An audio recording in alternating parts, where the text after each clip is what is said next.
There's no way that the crowd can sit down.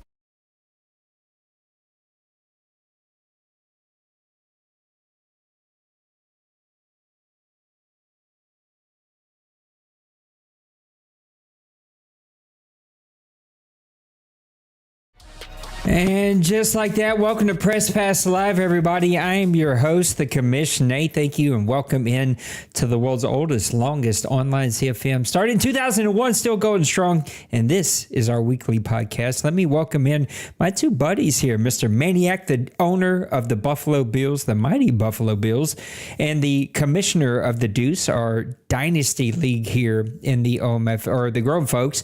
And then our champion, our co-commish, the guy that's been around forever, Mr. D. Wayne, owner of the Dallas Cowboys. Fellas, how you doing tonight? Doing good. Glad to hear Maniac's voice. We had our fun last time. Y'all were stressing me out. Y'all, Big Hurt popped in here. Y'all were having conversations. I was like, these guys, I don't think understand. They got to shut up when I hit the go button. You're like, they can talk up to the go button, but at the go button, we got to shut up. And I was like, they're stressing me out. But no, y'all got with the photo really quickly. So I appreciate you both. Good to hear, Big Hurt. D. Wayne, you feeling okay? You sound a little like allergies or sick, or you everything well? Okay. All right. Well, maybe just tired working these 16-hour shifts you always work. And so I'm glad that you're here making time for us. Let's just jump right into it. Going to go ahead and take a look back at a couple of games from week number 5, 6, and we just advanced to week number 7. So to do that, or 4, let's do that. You can't hear me. Wait a minute. Hold on. They can't hear y'all for some reason, but that shouldn't be a thing. Say something, Maniac. What? Okay, they're not lying. They can't hear y'all. Sorry, give me just a second here, fellas. Luckily, neither one of the guys said anything earth-shattering. So they just said, D. Wayne said he doesn't feel bad. So let me do a quick restart on this audio.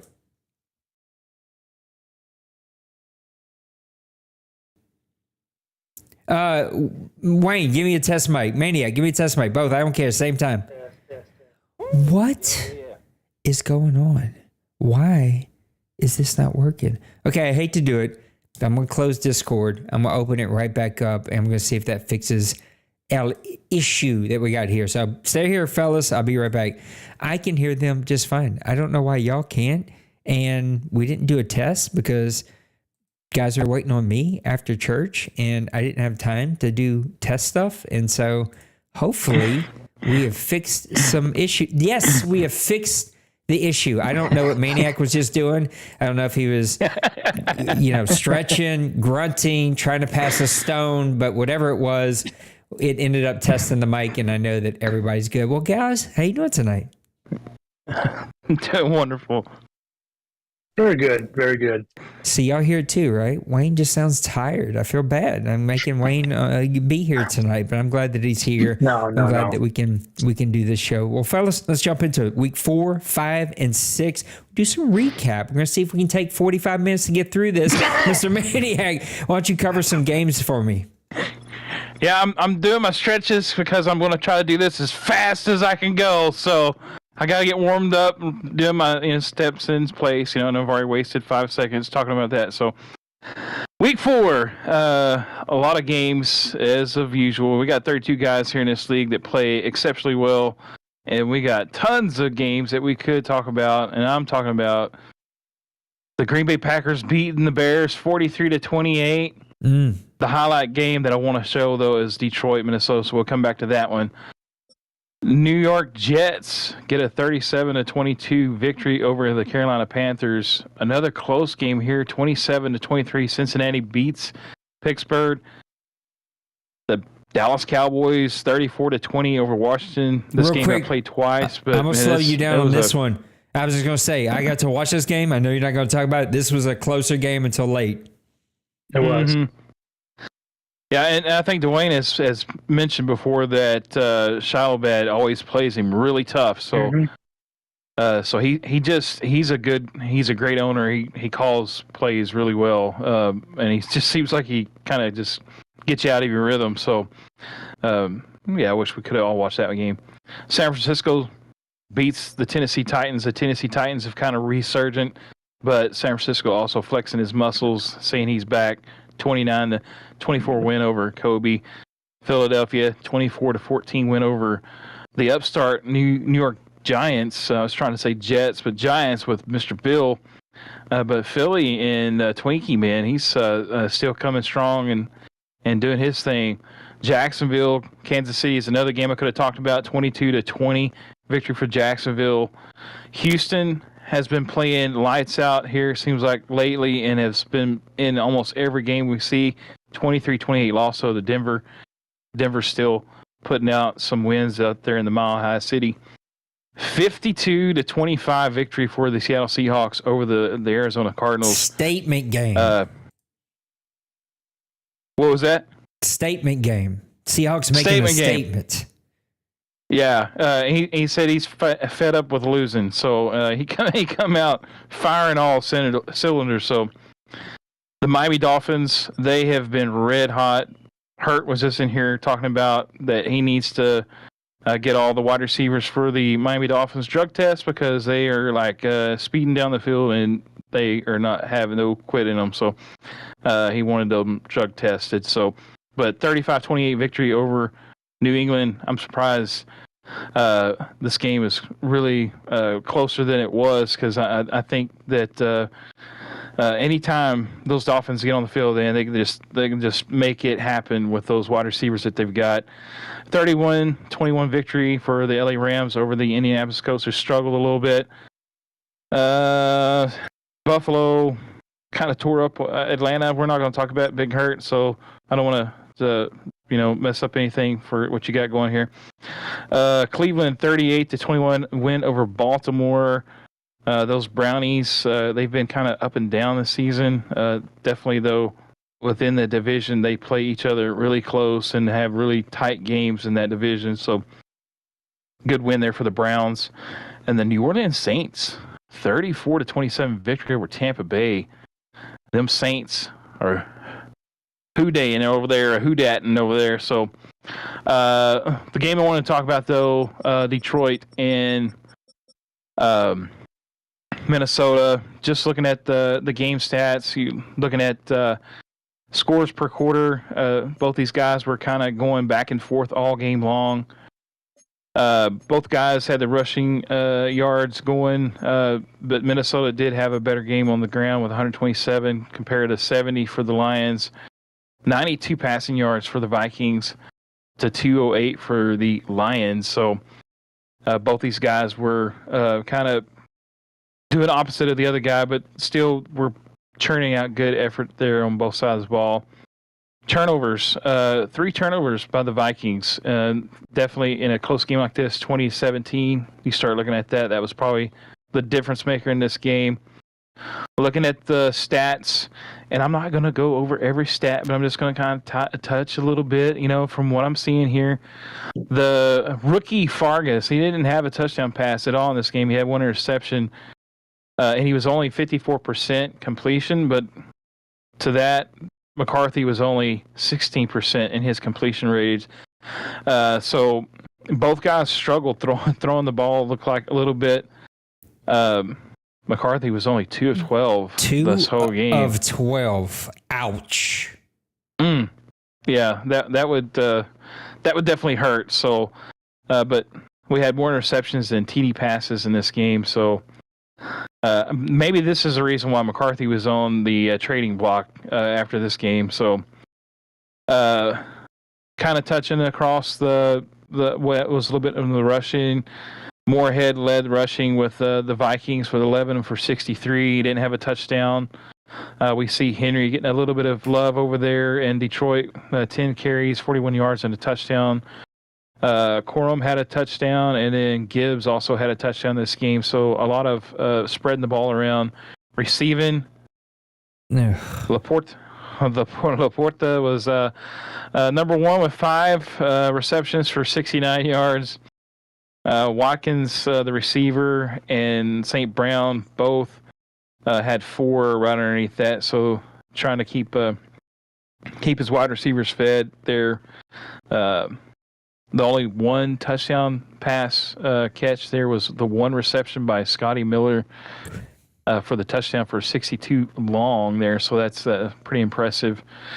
Tackle leader Metellus for the Vikings. He had 11, 1 tackle for a loss.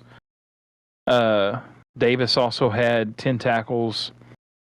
I'm trying to look and see if there's any stats for the Lions here. But Hutchinson did make his presence known. He did have a sack.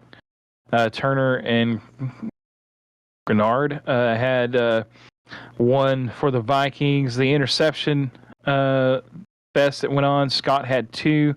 He's an import guy. Hutchinson had 1. That was the play I think Tim took a picture of, so we'll have to look at that one in the screenshot area. But yeah, anyway, they got it done on defense. Definitely got the win.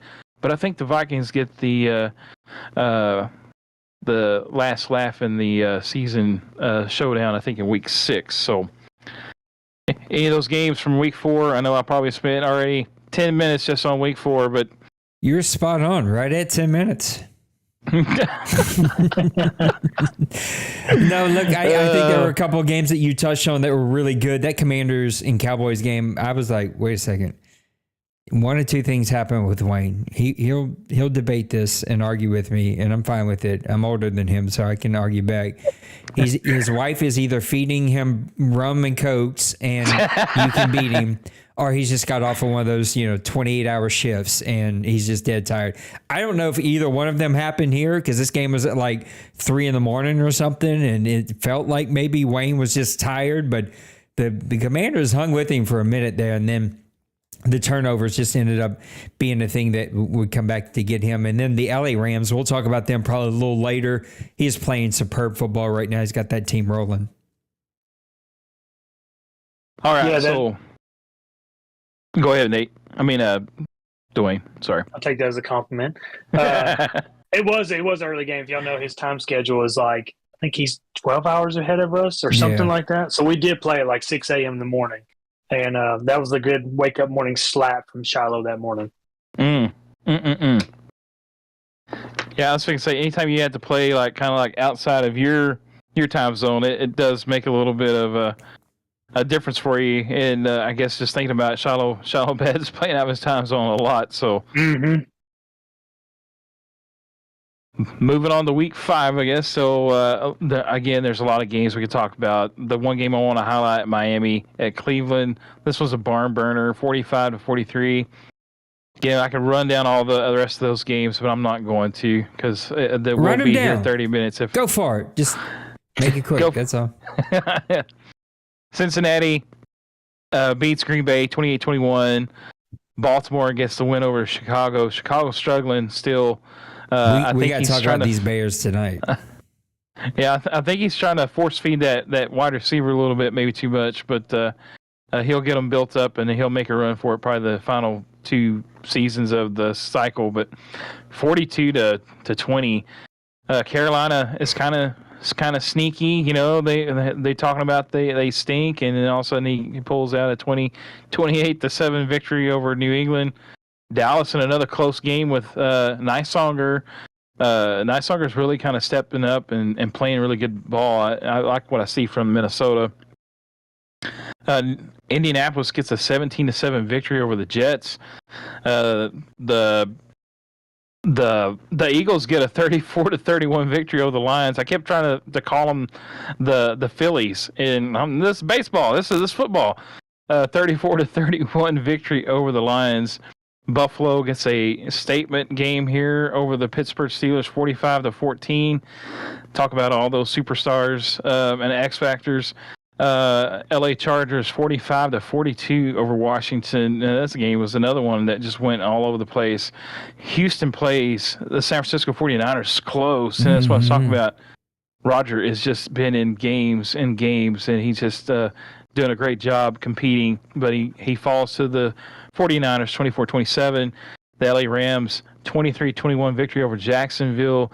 Atlanta loses to New Orleans 13-14. I think this game came down to the foot of the kicker, who actually got hurt for the Falcons, and so they had to use their punter. So that was kind of a strange game.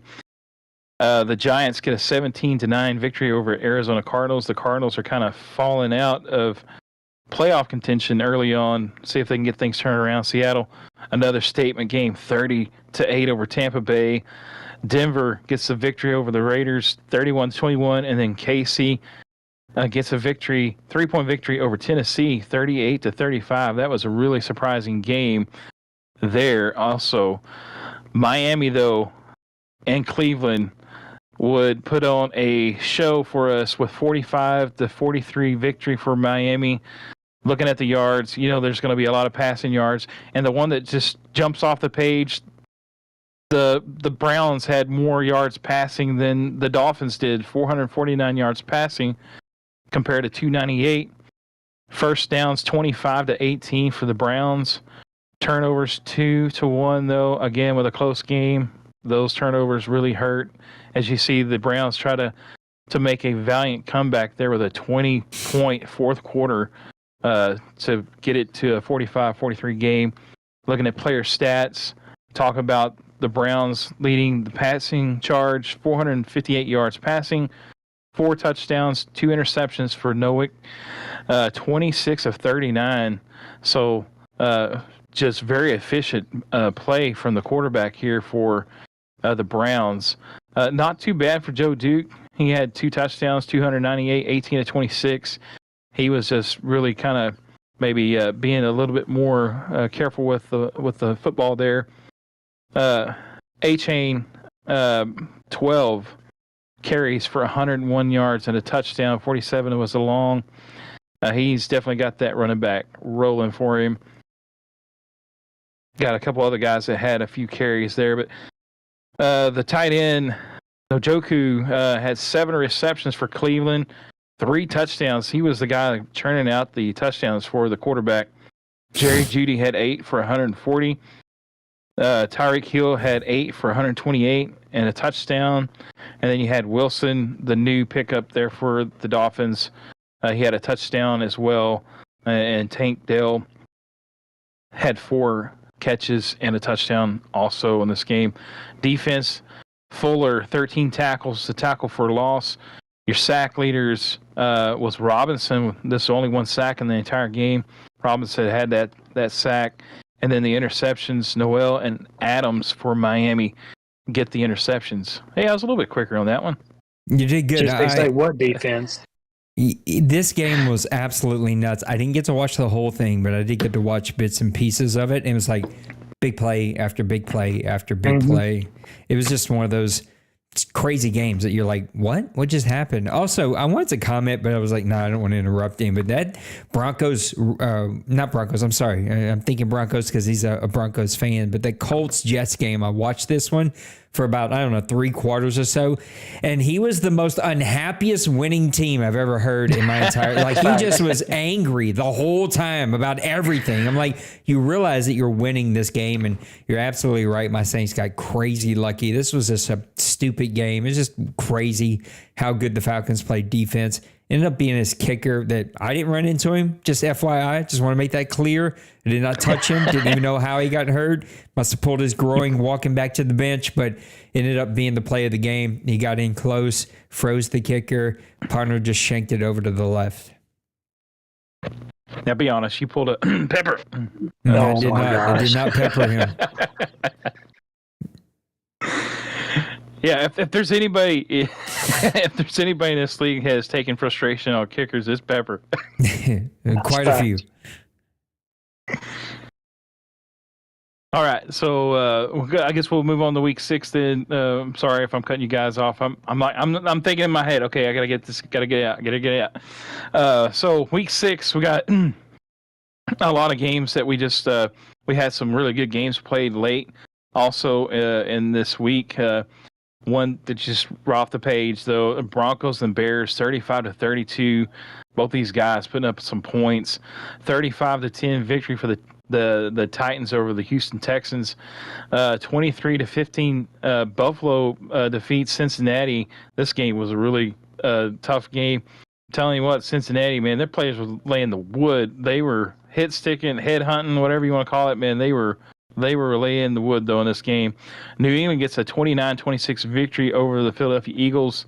The game that I want to talk about will be the Arizona Cardinals and the Baltimore Ravens one. So the Jets get a 38-21 victory over Pittsburgh. Miami gets a 35-24 victory over New Orleans Saints. This game restarted twice. So it started twice. Y'all desynced, I think, at halftime or something like that. It was crazy. 3 hours of Madden is about 2.5 hours too much. Washington gets a 31-24 victory over the Giants. Again, the Giants are kind of slipping a little bit. So, but again, we're going to talk about the Arizona Cardinals Baltimore game. KC gets a 27-10 victory over the Chargers. Atlanta 32-17 victory over Tampa Bay. 21-3 victory for the Raiders over the Indianapolis Colts. Dallas 31-24 over Seattle. Seattle's statement games kind of ran out there. Jacksonville falls to the 49ers 17-24. Detroit doesn't make it happen again, and Minnesota makes a statement for the North. 31-17 victory over the Lions. Now, the game that I want to talk about is the Arizona Cardinals and the Baltimore Ravens. Again, this game, both guys were kind of putting on an offensive show, especially Arizona in that fourth quarter. Offensive yards rushing, the one stat that jumps out to me is 31 yards rushing for Mr. Nipples. This like not even. I don't even think that would happen in this universe. The Cardinals get 128 yards rushing, offensive passing yards 233 for the Cardinals, 249 for the Ravens. First downs 12-24, a big side victory there for the Cardinals. Turnovers 1 for the Cardinals, 2 for the Ravens. Again, close games like that, turnovers do matter and make a difference. Player stats: Henry, the import quarterback, 2 touchdowns, 1 interception, 19 of 30. Jackson did get a touchdown, no picks, but he was 12 of 18. And those turnovers must have been fumbles for the Ravens or something. I don't know. Jackson looked like he had one. So Benson for the Cardinals had 88 yards rushing. He was kind of spreading the ball around to also his rookie Meadows with a 26 yards and a touchdown in that game for the Cardinals. Receiving Devontae Walker, he was leading the charge here for 7 receptions for 179 yards and a touchdown. So he's really trying to push this guy into his offensive game plan. Palmer 9 for 108 and a touchdown. Marvin Harrison Jr. 5 for 54 and a touchdown as well. Your defensive leaders, the tackle leader for Baltimore, two guys tied. Man, this is like 40 tackles just with 4 guys here. So 11 for Hampton and Tampa. Wiggins and Smith also had 10. The tackles for loss, Smith and Wayne both had 2 for a loss. Metabuku had 2 for a loss. Sacks there were split by Metabuku and Herring. And then your interception was Wiggins with the 1. But man, I'm like I said, with the game being that close, just that one extra mistake there kind of cost it for the Ravens there. So, but a great game nonetheless. Double time of possession and double the amount of first downs, and yet somehow the Ravens were able to keep themselves in that game. That's pretty astonishing. Yeah. It is. I have to give a lot of respect to Nipples with I can promise you, if I had Lamar Jackson, I'd have to let Lamar breathe around, Mm-hmm. run a little bit, a few times a game. So I have to give Nipple a lot of respect on his not giving him to that Lamar cheat code as it is.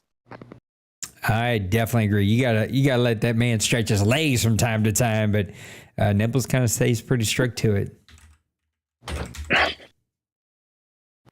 All right, let's take a look at week number 7. We just advanced just a few minutes ago. My gosh, we already got a game in. How's that even possible? I don't know, but the Cleveland Browns fall to the Chicago Bears 37-26. Unbelievable. I want to talk about week 7, 8, and 9. What are we watching for to do that?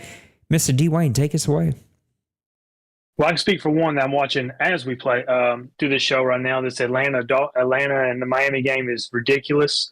In the last 3 minutes of this game, I think I've seen 4 interceptions, a missed 35-yard field goal, and Miami's up by 3 with 10 seconds left. So this is a wild game. But the game I actually wanted to look at was an up-and-coming team and a returning competitor in the Texans and Seahawks.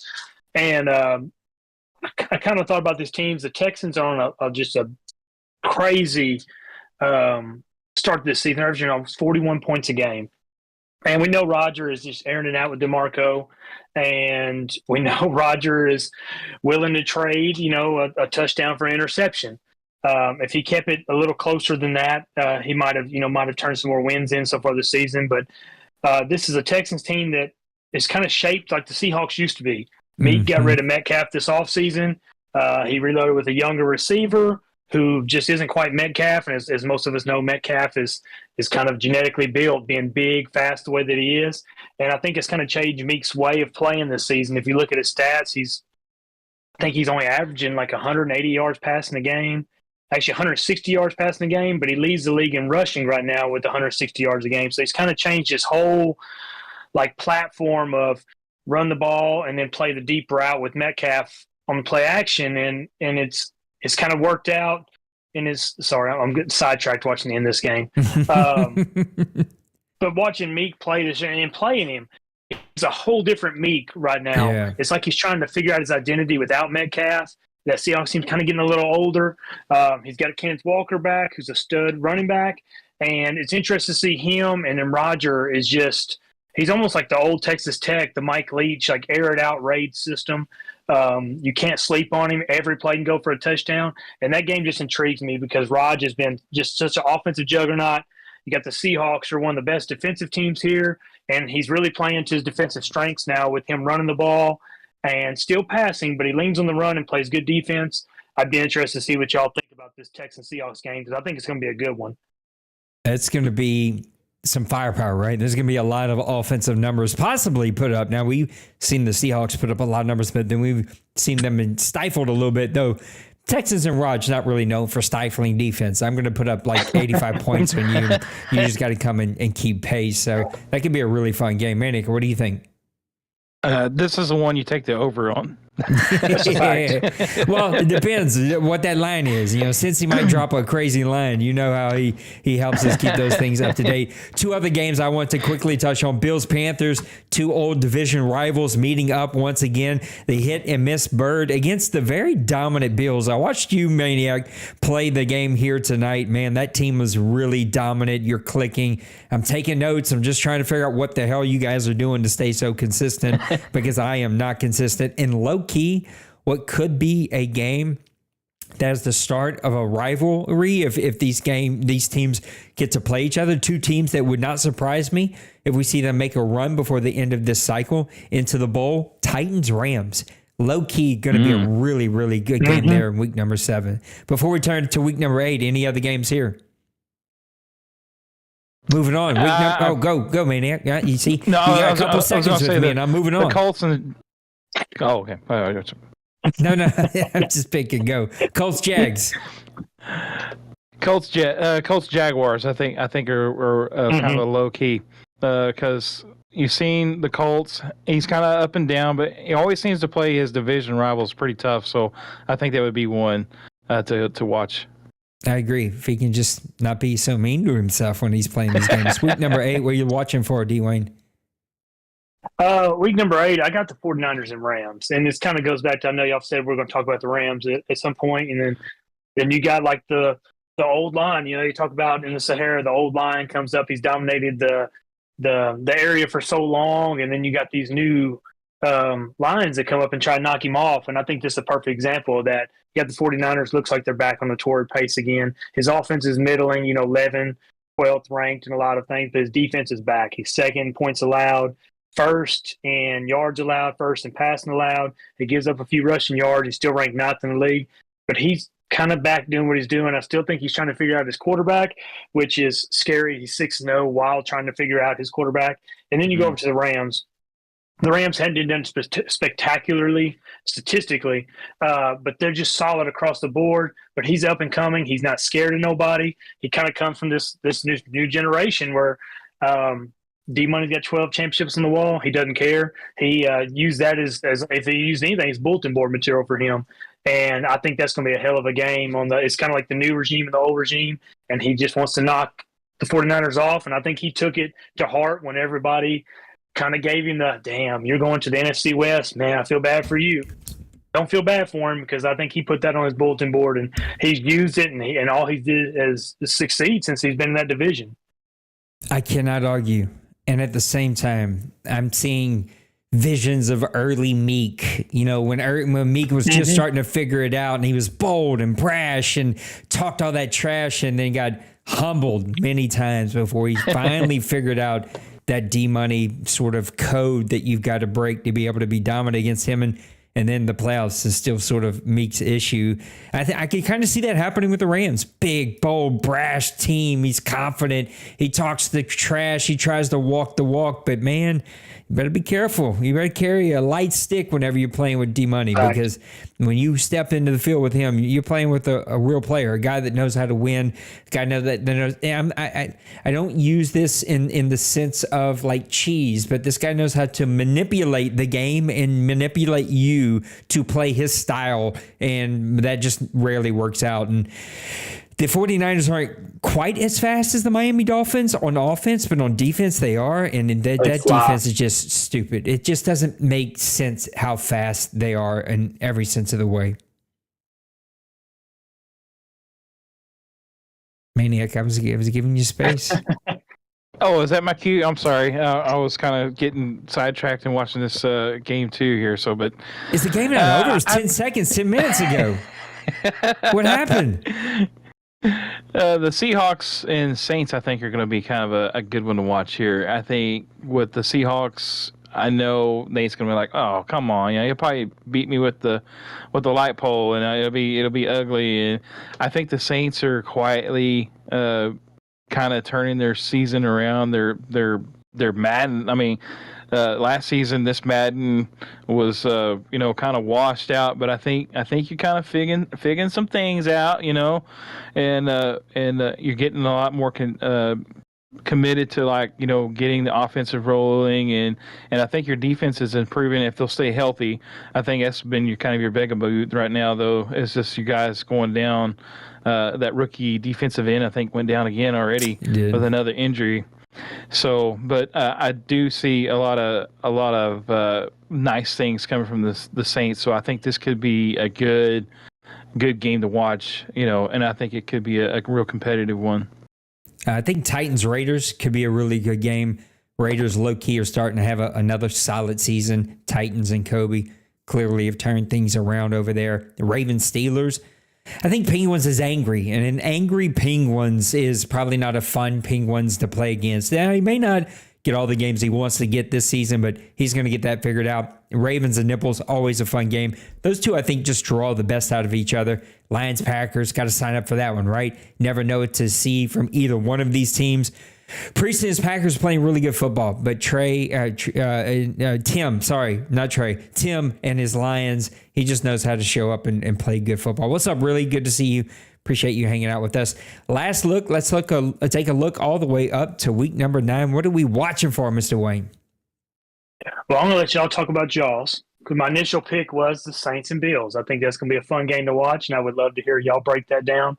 But a game that kind of jumps in the back of what you just talked about is an angry Steelers team and a flying Dolphins team. Dolphins just pulled that game out against the Falcons. They're 7-0 now, if I'm not mistaken. They could go in this Week 9 game being 8-0. The Steelers, I think, are starting to figure some things out. Let me look at their schedule. They did lose I hate to say a bad game, because who would have, said, but they started the season out 3-0. They've lost 3 in a row since then, 2 of them being relatively close games. He's kind of venting his frustration of how he feels about things. And like you said, that either goes one way or another. Either you kind of bounce back and you play really good and you kind of just focus and play your game, or you kind of implode. And I think this Dolphins game is that game that decides that. I think he comes in here, and if he makes a statement against the Dolphins, I think the Steelers turn that curve and they get their season back on track. But we talked about with Massimo earlier. There's so much speed on the team. You blink, and next thing you know, Massimo's up 21-0 on like 6 passes, and that can just be And low key, I just had him watch a film on the Dolphins, and we had to do a little feedback session there, and so he's got some little homework that happened there. We should be back now. It looks like the internet just kind of hiccup there for a quick second, but it looks like we're all back and everything's good to go. I think there's a couple of games really quick that I won't spend a ton of time on. Raiders, Commanders could be a ton of fun there. Mm-hmm. Panthers, Buccaneers, divisional rivals. That should be a lot of fun. Ravens, Browns. We'll see kind of where the Ravens are at that point. Denver, sort of a head-scratching loss this week, and sort of has given me a bit of a pause there. So we got to see what's up with Denver and these Cleveland Browns by the time we get here after a tough loss to the Chicago Bears this past week. Patriots and Chiefs could be a lot of fun. Falcons, they just hung with a mighty, undefeated Miami Dolphins team. Well, he's going to need it by the time he gets to week number 9. He's getting his kicker back, so hopefully that'll help him out. But he's going to be playing the mighty 49ers. And then, low-key, Broncos, Cowboys. Broncos playing good football. They have this whole cycle, I think, sort of quietly. We haven't given them a ton of attention, but he has a solid run game, a really solid pass game, sort of ball control, plays really good defense. Well, he's going to play the master of that type of gameplay in UD Wayne, so that could be a ton of fun. I'm going to let Mr. Maniac talk about our game. He and I have got lots of classic back-and-forth games. He was in the South. We played years and years and years together, but his Bills are red hot. My Saints are up and down. I am not a good team. I am battling injuries. I just am what I am and what my record says I am. The Bills are consistent and playing really consistent football right now. And hell, he was in the OMFL Bowl representing the AFC, so I don't see anything keeping him from being there again this season. Yeah, I mean, it's my team. We're playing really good. I think the best part about my team right now is my defensive side of the ball. The guys are playing really good, and I think just from our past games and stuff, no matter what the outcome is, I think that it's going to be one of those games that's just going to be real tight to the vest. It's going to be, kind of back and forth a little bit. I don't think I've ever blowed you out. Maybe a couple times or anything, and I think you've blowed me out maybe a couple times. But most of the time, our matchup goes like to a 21-19 to 27-24 type of game. I do think currently my Bills are probably in a little bit better position as far as like overalls and different things, but I still the old saying is you don't look past any opponent. You gotta be in the moment at that time. And those Saints, I've seen you again. Like I said, you've improved from that first season to this season, and you've been really competitive against even like teams like Massimo and the Dolphins and all that speed. You've been competitive. I know the scoreboard kind of got away from you, but you never gave up. You kept on, and I've seen that from you in quite a few games. So definitely not going to take that game lightly. So going in, looking for victory, but it's gonna be a dogfight between the Saints and the Bills. One really tough loss against Bird and his Panthers. That one came down to the last couple of plays. What's up, Raj? Miss you. Miss talking to you, man. It's been way too long. It's good to see you in the chat.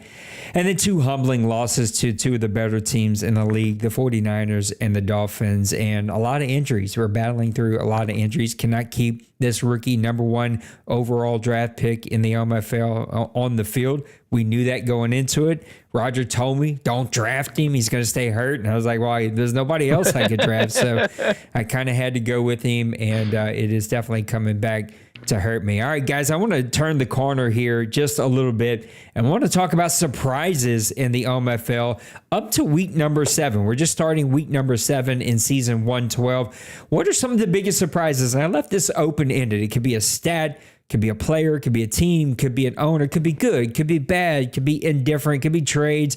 Totally up to you. What is the biggest surprise? Dwayne, I want you to get the conversation started, and this is just going to be open. Just jump in whenever you want to jump in and give your surprise or give some feedback on someone else's surprise. But Dwayne, get us going. What's your biggest surprise to start off season 112? And still, I had 2 that I kind of picked out. One of them was a team, and one of them was a player. And I'll start with the team first. Let me scroll over here and grab his stuff real fast. But it has to go back to the Colts. And with Bronco Man, as somebody who was, came in and game out, season out last cycle, in competitive, I mean, he won the OMFL Bowl, I think the first season or second season, and was in the playoffs every season.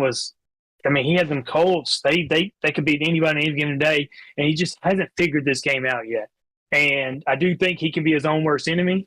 I think he, as we've seen, he get really upset during his games, and I think it doesn't usually end up well when he gets upset. But then I've seen him get in these games and get behind 20-3, 21-7.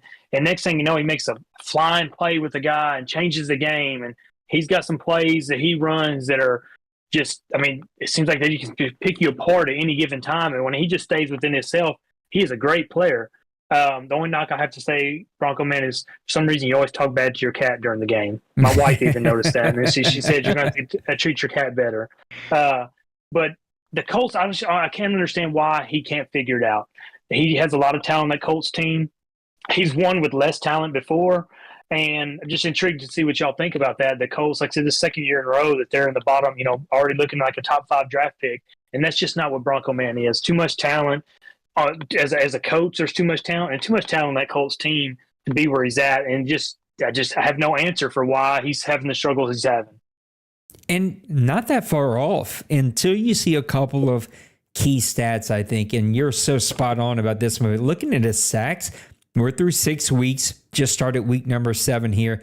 His leading sack leader is a right end / outside linebacker, kind of guy that can play either or, but currently playing right end in a 4-3, 1.5 sacks. His leading interception leader is his free safety with 3 interceptions. Everybody else just has 1. His tackle for loss, his leader is Buckner. He's playing great, but everybody else, not so much. And then you look at the offense just a little bit. Looking at the passing, 56%, not terrible. 10 more percent, you're in the upper portion of the league. 7 touchdowns to 10 interceptions. Close numbers. Flip-flop them, you probably got 2 more wins. So he's like right there. Receiving leaders, Downs having a great season. 21 receptions, 373 yards. Then it falls off after that. Your third leading reception leader by just 1 is your halfback. Your number 2 reception leader is Andonde Mitchell out of Texas. So you need to get some more production there. And then you look at the rushing leaders. Jonathan Taylor, all of last cycle, led this league every single season in the AFC with rushing totals. 49 for 199, a 4.1 average, only 2 touchdowns on the season. His rookie has almost as many carries, 30 carries for 189, averaging 6.3. Your leading average running back, Anthony Richardson, your quarterback, 19 for 156 and 8.2 average. This is where you can start to pick up on a couple of the issues that are getting after him. He's getting the defensive tackle production, not the defensive end production. He's getting decent quarterback play, but nothing from the running back play. Wide receivers, even a little bit worse than that. Offensive line, not protecting super well. If you look at the blocking really fast, I think almost every single starter he has given up multiple sacks. Right tackle 3, left guard 3, center 3, left tackle 4. So you got to fix a couple of issues there if you're going to get back to playing the dominant football that he was playing. And who knows, guys? Maybe the answer to this is we need to let him move him to Orlando again. I don't know. Maniac, what do you think? Well, that was kind of looking at the overall stats. You look at his passing yards, he's bottom of the entire league. Only 787 passing yards.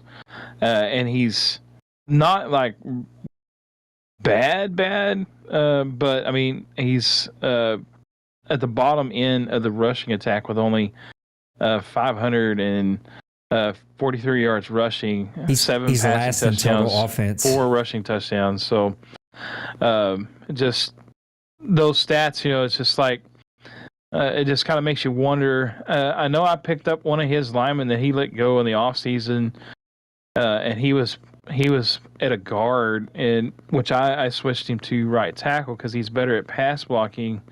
But he's pretty weak, and so I think one of the things he may have to look at, just looking at these passing yards and stuff, you may have to revamp your line a little bit, put guys in different positions. It's weird. Madden does work that way sometimes. You put them, they're a guard, you put them over at right guard, they play better. It's dumb. I don't know why, but I mean, sometimes you just got to start playing devil's advocate and just start moving things around because obviously things are kind of tough for him right now with those Colts, and definitely looking at that the passing yards, maybe needs to look at a new playbook or something. Gotta shake things up because we've seen him be very successful, and we know that he's the type of owner that he is. He's capable of putting up a lot of points and being one of those top owners here. And so I think sometimes, and I've been there before, you kind of get in a rut and you stay in that rut way too long. You're like, ooh, I should have made this move or changed this up. So anyway, best of luck to him. But man, he's having it rough right now.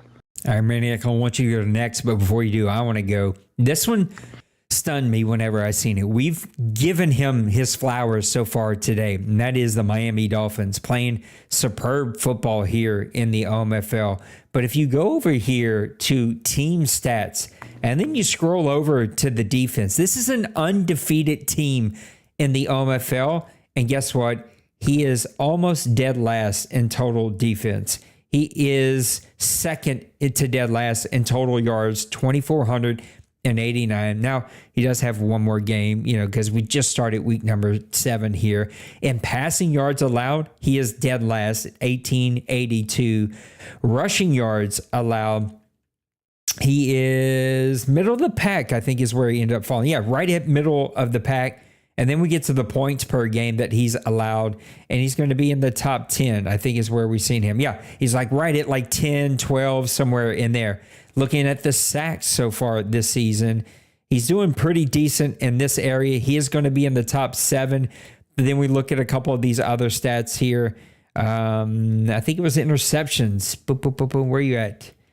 I think I missed him here. I think it was just those main stats there. The rushing yards, the passing yards, and the total yards are unbelievable. He's middle of the pack or so on interceptions for a team that is undefeated in this league, playing as well as he is playing, giving up this many yards. Sooner or later, that's going to come back to haunt him. He's going to have to get that figured out. That is a stunning stat for me for a team that's undefeated. 1 or 2 losses, you go, okay, I kind of see it. He's putting up a ton of offensive numbers, as he just said in stats, and his defense is kind of giving up a bunch of passing yards or so forth. But for a team to be undefeated at 7-0, this one stuns me just a little bit. Mr. Maniac. Yeah, looking at players and some of the things that are kind of shocking, surprising. I think if you look at the rushing right now, the rushing leaders, and you're seeing, I think Dwayne touched on this. Your top rushing leader right now is Walker. We're seeing a transition from the passing attack that he's been that we've seen from the Falcons to now kind of going more towards a ground and pound type game or kind of offense that maybe that offsets a little bit. I do think he's missing Metcalf, and I'm not sure, why trade him to the Chargers? That's where players go to die. I don't even think Pepper's played 2 games with him yet. So, but no, I'm giving him a hard time. But I think that just kind of like speaks like high volumes of kind of like what transition he's going through right now. Because again, like Dwayne had talked about, he's trying to find an identity, and we talked about other guys just like the Colts and stuff need to find an identity, what you are, and really kind of hone in on that. And it looks like we're seeing a transition with Walker being the top rusher right now in the league. Compared to seeing him just air the ball out with that quarterback that he's got. I mean, he's got one of the best quarterbacks, but he is struggling right now with him. So we're seeing a kind of transition there with the Seahawks. The views and comments and words of the hosts on this show do not represent the commissioner and the host of this show. Just want to make that clear, Pepper, before you start rambling on me, okay? You need to go send those DMs straight to the commissioner of the Deuce. I agree with you, Walker playing outstanding, and it showed more balance in the past of that Seahawks team, and I think that's what he is missing right now. I want to keep it on the team stats for my second one before going back over to Dwayne as I continue to hit the wrong buttons here. But this one also shocked me. A team that we say always has one of the best offenses in this league, plays one of the best coaches and plays in one of the better divisions and has been sort of dominant right there a lot of last Madden and early in this Madden. The Tampa Bay Buccaneers and their total offense is not what we're used to seeing. Right now, total yards, he is in the bottom 10 in total yards. And this one really got me. If you look at the total offensive yards, he is number 2 in the league from the bottom, right behind the Colts. Look at his passing yards. Again, what he is known for, what he is good at, he is number 6 in this league at 1,003 passing yards. Look at his rushing yards. He is number 6 with 485 passing yards. And this one really got me. A team that can hang 45 on you in the blink of an eye is averaging 17.2 points per game. He's dead last in the league in that. He is second to last in passing touchdowns this season with only 5.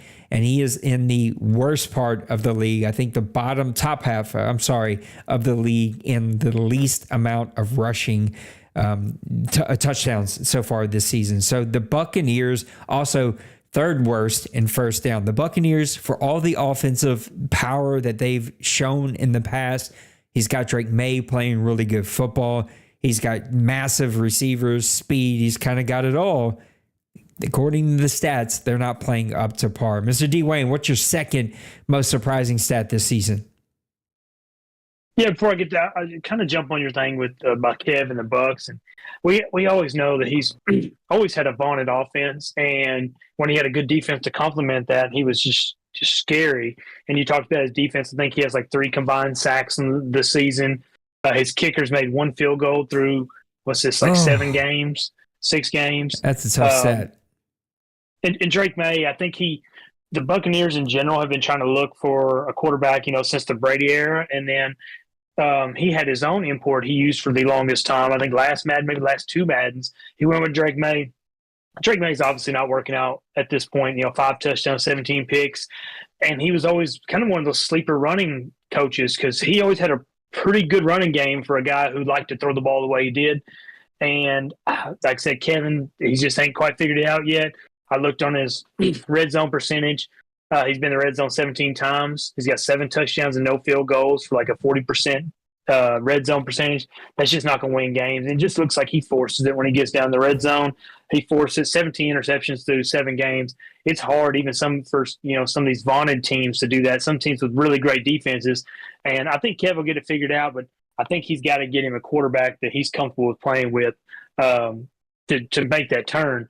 And my second surprise is not as much a surprise as much I think he's going to surprise because everybody's kind of slept on him since I think he had a down season to end the last Madden and he had a down season to start this Madden, but he made a trade for Jordan Love, and that's Kobe. Kobe with 16 touchdowns and 5 picks with Love. Last season, I think he had like 20 touchdowns and 24 picks or vice versa. It was just an average quarterback. It wasn't very Kobe-like. And if you go into this season right here, 67% passing, 16 touchdowns, 5 picks. He's complemented real well with Tony Pollard and Spears. He brought an import, if I'm not mistaken, and Bobby Freeman over, who has 700 yards. Is not just a super burner either, like 92 speed, but Kobe can make do with less than that, and that guy's just a stud. And I think Kobe is one that is a surprise, not a surprise, because we all know what Kobe is. I think he was kind of slept on the last couple seasons just because he just had some down seasons. I think he's got his guys in place. I think he's got his offense going. And we always know that the offense wasn't even his best trait, in my opinion. Kobe was fantastic on defense, calling games. I think he can use almost any spot on the field, so you just never know where he's going to be at. And I think Kobe's a surprise in itself, but I think the emergence of Jordan Love, he's got a quarterback in place now, someone who's good. And I think Kobe's going to be one to watch out for this season. I think we're going to see a revenge tour after a couple seasons of, subpar play for what we know Kobe is. That's a good find by you. Jordan Love playing excellent football, 16 touchdowns, 5 interceptions, almost 70% completion percentage. The guy's just playing great football, averaging 220 yards per game. And we've seen Kobe have that when he had the Zach Wilsons of the world, a guy that can both run it, pass it. You got to kind of play sort of passive, defensive football, and Kobe can take advantage of that. All right, Mr. Maniac, what's your second and final biggest surprise this early in season 112?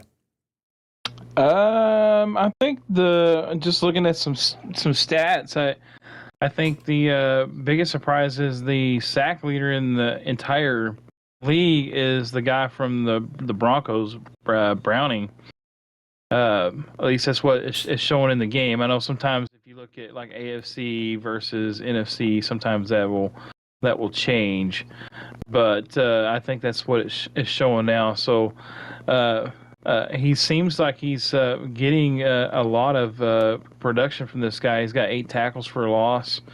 And I think another thing that you look at, you're seeing, we're not seeing a whole lot of sacks, but I do know, like in the game I just played with, I guess, Lil Koch, we had a couple of sacks and stuff, but pressure is kind of making its presence felt because there's just certain things that happen that causes the ball to go away or whatever. But I definitely think it's also surprising that the top 2 guys are like outside linebackers, and then some of these other guys like my guy Bolden, he's up there in the top. But I just think that the Broncos with Browning, that right outside linebacker, being the sack leader at this point in time of the season, I think that's kind of surprising because I know in the past he's blitzed, been kind of a blitzer, I guess, and I really haven't been able to watch a lot of his games. But definitely, whatever he's doing it well there with the defense getting after the quarterback. D. Wayne brought up some great conversations about sacks and pressure because we were kind of as a board having a conversation just about how do we improve sacks a little bit. I don't want to ratchet up a ton, but just like tweak pressure a little bit. And, D. Wayne was talking about just how guys get the ball out quick and they kind of allow themselves to not give up a ton of sacks. But I would like to see pressure come up a little bit. We've made some tweaks. I'm keeping an eye on it for another week or 2 to see if we need to make any other minor tweaks. I think it's right about where we're going to be. And then the next step is just maybe go to all Madden, which we will have the discussion again this offseason. We've had it every offseason. You guys who are like, we should be all Madden. We have the discussion as a board every single offseason. usually the way it works, first 2, maybe 3 seasons, the guys like to be all pro. Then we go all Madden as we wrap up the cycle, because by then guys have figured out the game. It does feel like all Madden to me will be the next logical move. All Madden has taken away the boost and the speed and kind of all those weird things that all Madden usually does. And the game plays better, just smarter, and the guys play closer to their kind of ratings. My pushback for all Madden has always, or my worry for all Madden has just always been, guys are never going to pay players. They're just going to, keep dumping for lower overall guys with athleticism. But honestly, we're started seeing that right here this season. We're starting to see guys just gather a lot of speed. I think it's also just the way they built Madden, and we're not going to get away from it. They built it to be an offensive game. They want everybody to pick up a controller and put up, Sports Center highlight plays and 70 points and have a lot of fun doing it. And for us, us old timers, we're sort of battling an endless fight here. And I refuse to do any massive slider changes. And even the guys who are out there doing slider changes have come to terms with, like, you got to stay as close to 50, if not on 50, as much as possible. And that's definitely what we're practicing. So I think that's a really good stat by you.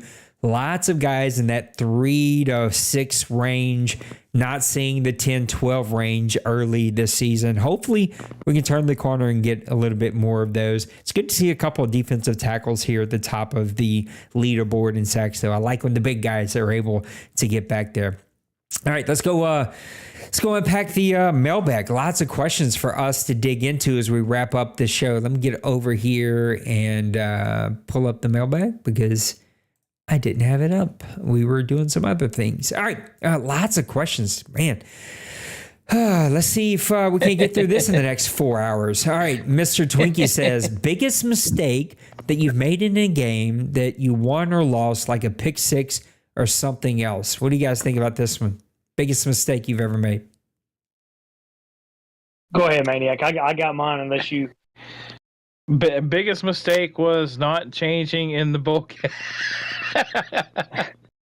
Not changing in what? the bowl game, just not changing up my game plan in the bowl game against Dwayne. So I went a little too zone heavy and probably should have manned up on him a little bit more. That was my biggest mistake. Well, I'm glad you didn't. I'm glad you got to use your mistake against me.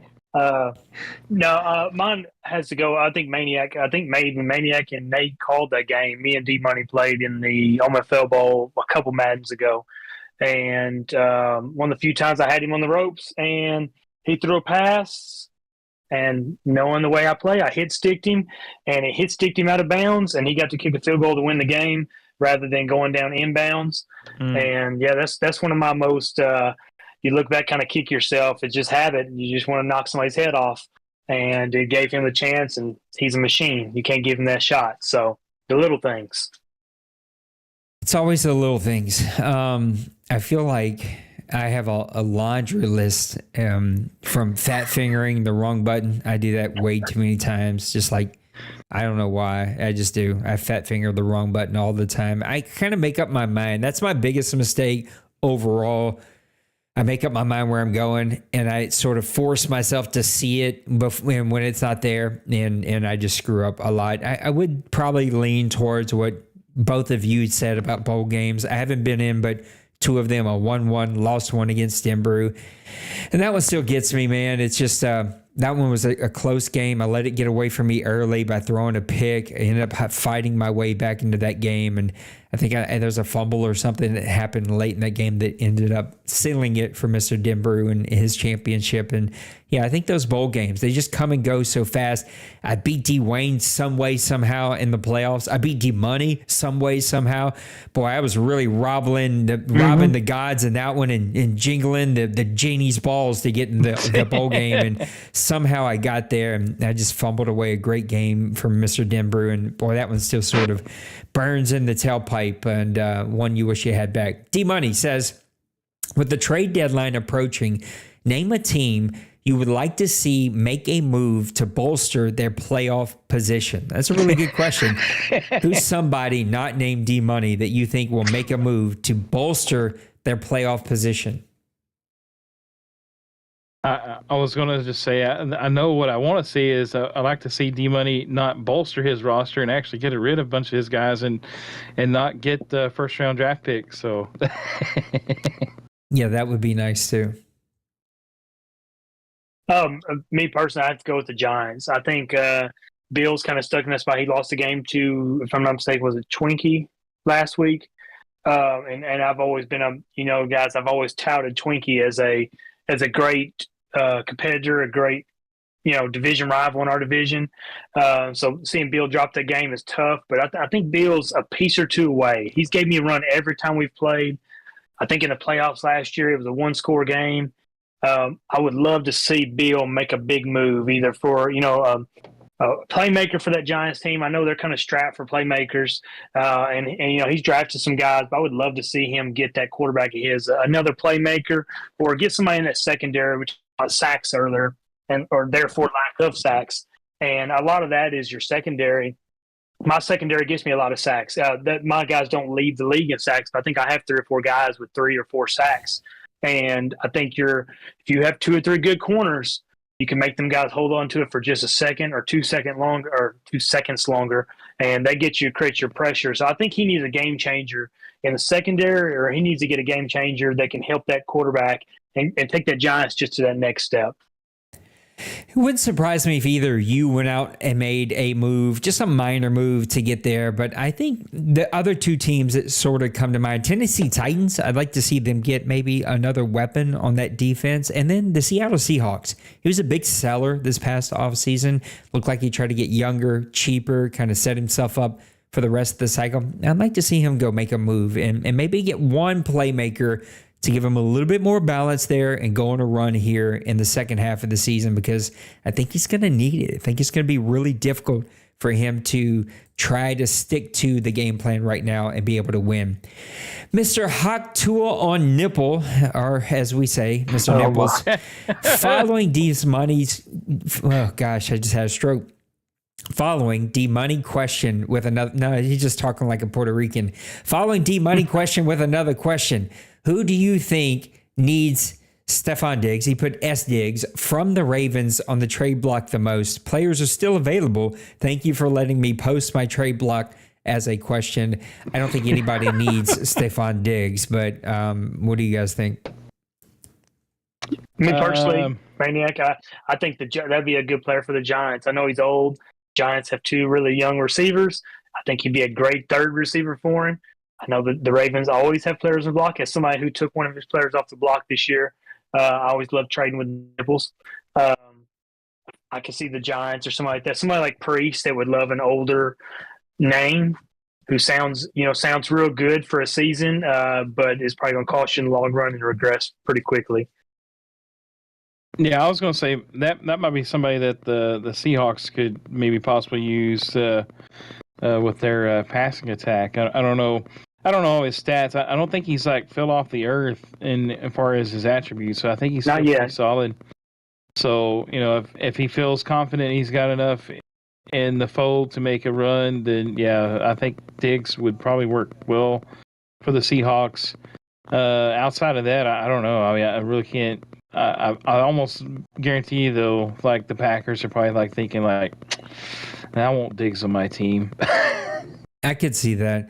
I also could see Dwayne doing it. Dwayne doesn't mind taking like an old fella that's got a little speed. He uses them sort of as like that third down guy that can come in and beat you on a post route or take a drag to the house or something like that. That wouldn't surprise me at all. Mr. Nicehunger says, what teams do you feel are packing it in? My guy cannot talk, y'all. I'm so tired. What teams do you feel are packing it in 6 weeks in? There's too many ins and outs and packing and unpacking. I don't know what's going on there. You got Bears at 1 win, Colts at 1 win, Commanders at 1 win, Falcons, that's a shocker to me. Falcons, Bucks, Chargers, Cardinals, Texans, Jaguars, Patriots, it's a long list. Jets, Lions, Vikings, all at 2 wins, and then a bunch of teams at 3 wins. I know that 2-win team, surprising. There's a lot of surprising teams there that put a gun in my head. I never would have guessed would have been 2 wins 7 or 6 weeks through the season, depending on if they played or not. What do you guys think? Any of these teams already sort of punting it? The one that wants to come to mind isn't even sort of at the tippy top of that list. It felt like the other day there were two teams that wanted to punt it, Falcons and Steelers. And the Steelers aren't even at the tippy top of this list. I'd also probably start to lump in the Jets. It feels like he has given up on this season. Yeah. Yeah, that's exactly my pick, the Jets. I think you've seen from what he's been posting and trading and stuff. It seemed like the last few days he's been trading, and it's usually trading away younger players, getting draft picks. So I think he's just quietly kind of just like saying sayonara season. Yeah, I think he's right. The Jets. I think the Falcons are a team that are a loss or two away. If he doesn't pull one out, I could see him kind of selling stock and trying to rebuild that Falcons team, which that's not that far away. One team you got to watch for to me is the Bears at 1-5. I know he just won a game, or 1-6. I'm sorry. I know he just won a game, but Collins, he's funny because he's got that stud. I think he got Caleb Williams cheap. I think he picked up a stud receiver or somebody. I think it's a stud receiver in the draft this last year. I could see him if he loses another game or two. He could try to set an OMFL record with that receiver, and that would what he would set his sights on for the rest of the season. And then he would punt and pick up another weapon this offseason to rebuild and try to make a run next season. Dwayne, you were spot on. He is quiet punting, as I call it. I think he's going for, I don't know why. Colin likes to chase those records. He owns a lot of them. I think he's going to go chasing another record. He's quiet punting. He's like quiet quitting, where he's not going to, just out front in your face punt the season, but he's just going to go after his receiver. If he happens to win games, so be it. But he's really going after another pick. Sort of what he did with the Giants last cycle, where it took him 2 or 3 seasons to get there. But once he built the team, man, they were unbelievably good. I think he's trying to do that there in Chicago. Mr. Nicehunger says, what's your early favorite for MVP as I try not to choke on the water that I just drank? What do you guys think? I think you'd have to go right off the bat. You could, if this was I know receivers don't really get MVPs in real life, but you got Watts, the Bears receiver, at 1,400 yards already, 200 yards a game with 15 touchdowns. You got DeMarco with 1,000 yards, 12 touchdowns already. But if I had to go, like, I hate to say a realistic pick, but quarter usually does lean towards the quarterback role or something like that. But I think you'd have to go like something like Joe Duke with the Dolphins, because he's going to put crazy stats up. He's 17 touchdowns, 3 interceptions so far, 62% passing for a team that's like 6-0, 7-0. You got to look at somebody like that. Those 2 receivers, man, they're going to put, but they're on 2 teams, and it's not a shot at Colin or Roger with that, but 2 teams that are still trying to figure it out. And like we just talked about, they could be just shooting for a record. And I think that kind of gets taken into consideration when guys look at MVP picks. And right now, I think Joe Duke is probably your pick. Is probably he's the quarterback probably for the best team in the OMFL, and I think you have a very good argument there. Wayne, I want you to answer this question before we punt it over to Maniac for his MVP talk, and that is for both of you. What does it mean to be an MVP? Because to me, I'm not going to look at either of these receivers because though they may be very valuable in their team, those value is not equating into wins. And so to be an MVP, you need to be one of the better teams. Do you guys look at this as like a stat hog, a guy that's just putting up massive stats, like take him off the team, and it's like they have absolutely nothing? Or does it need to equate into victories and wins for that team? I will say I take that in consideration. I won't say like just use the Bears, for example. I wouldn't say that I take his receiver completely off the board. I do take into consideration if that 200 yards a game is equating to wins, or I ain't gonna say just wins if it's being competitive and if it looks like a competitive try. Like I do look at Roger with DeMarco. I think even last season, this season, he hasn't changed his game plan up. DeMarco is that team at this point. I think if you take DeMarco off, that Texans team is in trouble. But I still lean towards. I have always leaned towards that either a quarterback or even a distant to a running back, because I've seen some running backs here. Speaking from a guy who had Naheem Hines a couple Maddens ago, who he was my team. The whole team relied on how well he ran the ball. And I do think it plays a part. I wouldn't say I discount completely the other players, but it plays a pretty heavy part.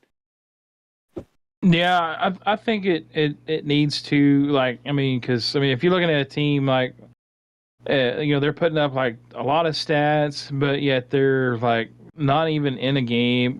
They're just like you can just tell like when that's all they're doing. They're not even like trying to be competitive. It's just like they've thrown to one receiver 20 times in a game or whatever out of 25 passes.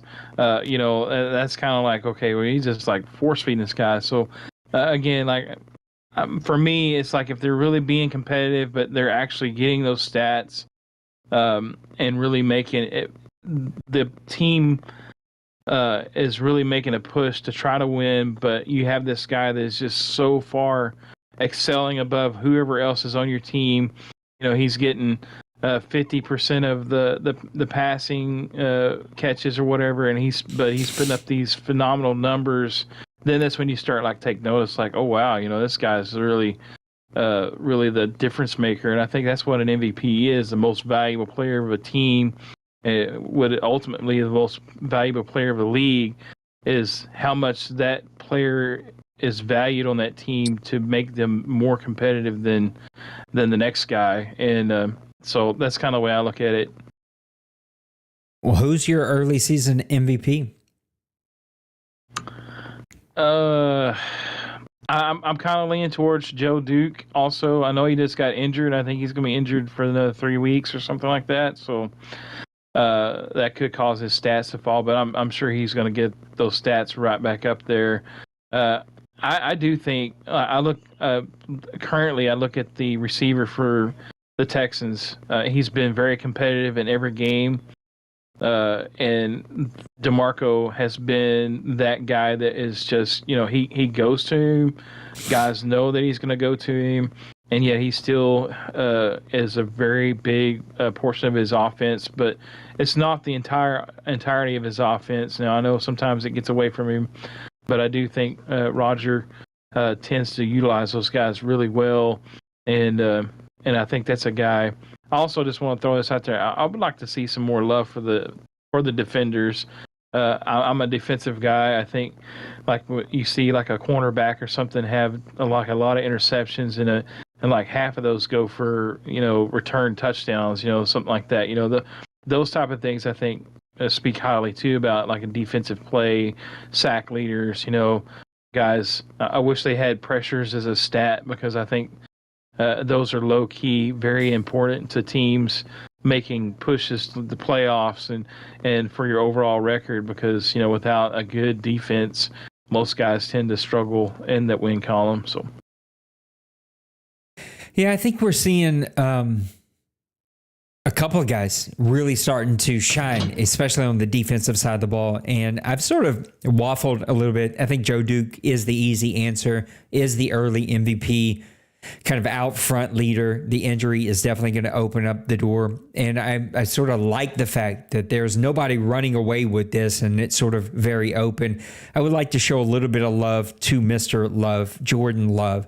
1,323 passing yards, 74 of 110, 16 touchdowns, 5 interceptions, only 9 sacks. His offensive line is playing well. He's got a top receiver. He's got a top running back, and he's got the top interception leader and one of the top sack leaders. So overall, Kobe has turned this team around there in Tennessee and has them playing really, really well.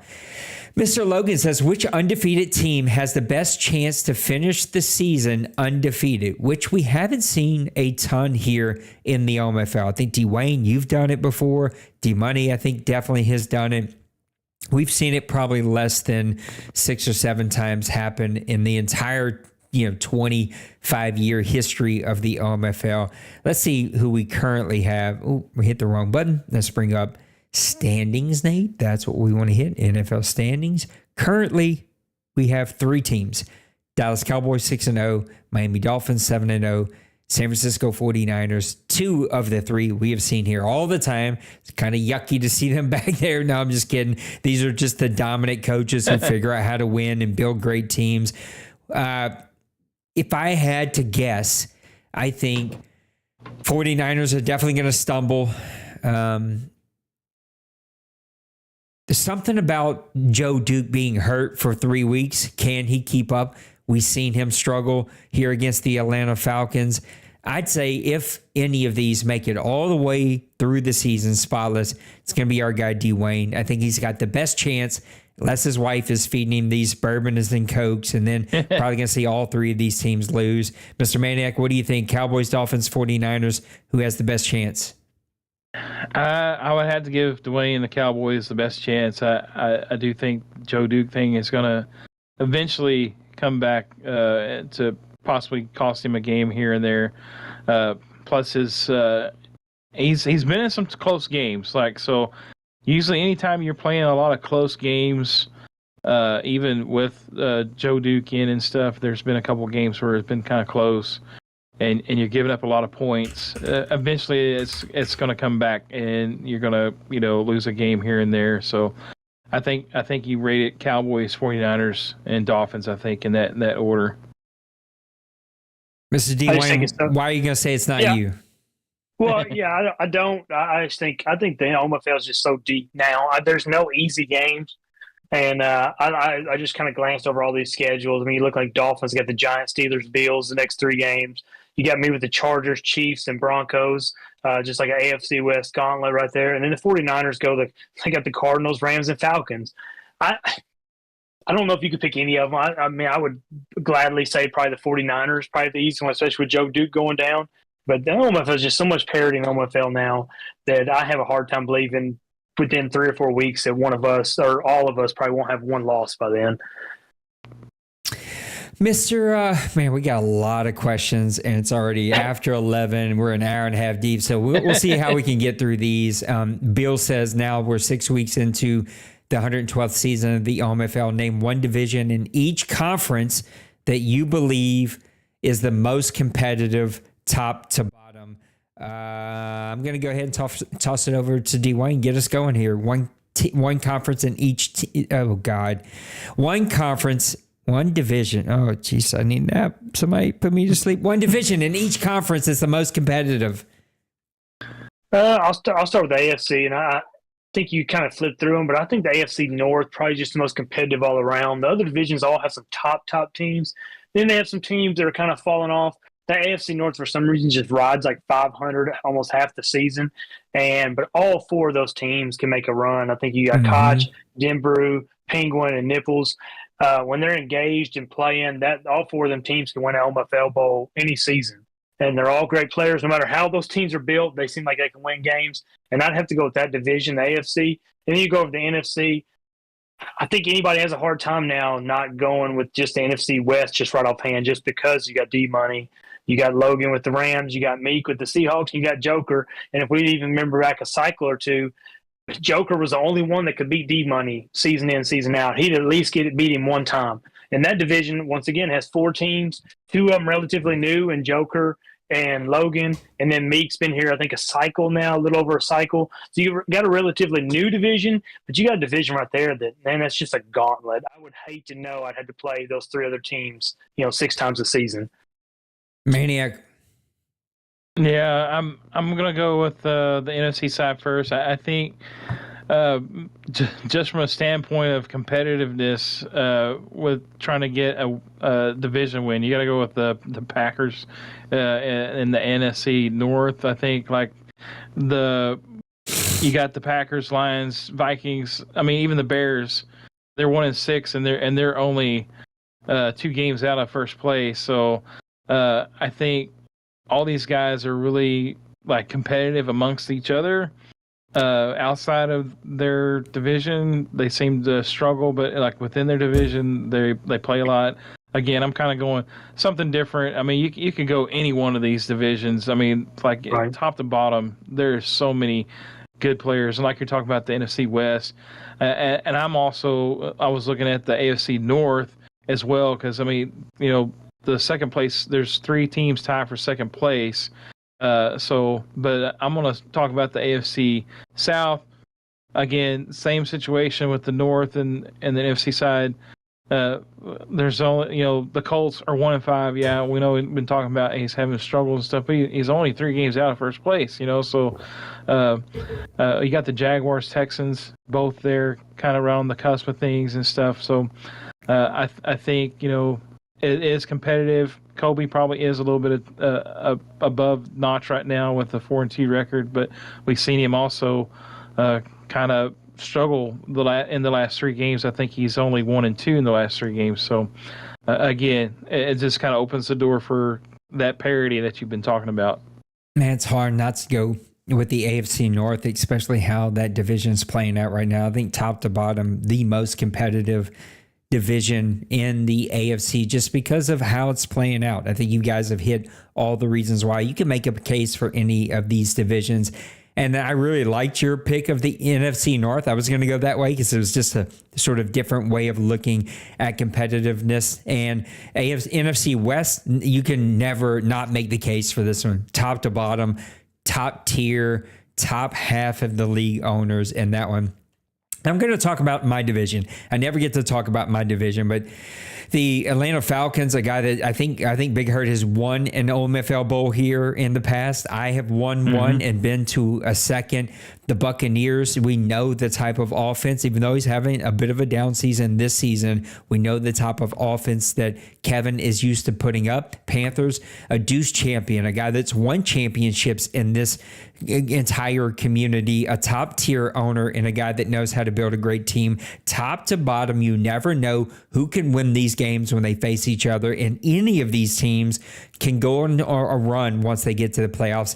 I always will like my NFC South brethren. Mr. Dwayne had a great question about advice that we would give a team struggling this season. I want to hold on to that one because it'll still be usable next week. So think on that one. We're going to bring that one back out next week. And then he says, what are your thoughts on the Colts? This is a team with an OMFL champion at the helm as a coach. And what has went wrong so far this season? I feel like I touched on it just a little bit, but I want to turn it over to Maniac you first, and then Dwayne, I want to hear your thoughts. To me, it is a lack of running game and a powerhouse sort of way of controlling the game with that offensive line and that defensive line not able to get after the quarterback, make turnovers, make sacks, get the ball back in really great field position for that offense. The lack of those two have really come back to hurt him this cycle so far. Maniac, what about the Colts?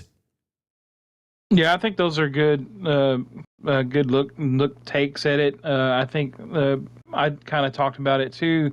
I think one of the things is I think because I've watched several of his games, and if you've noticed, like he tends to run a lot of these like kind of weird gadgety type offensive plays where the tight end's throwing the ball and different stuff like that. And I think sometimes those can kind of cost you possessions and stuff. And I know like sometimes you can throw those in and they can be a game changer, but I'm pretty sure like I've seen that play like in every game that he's played.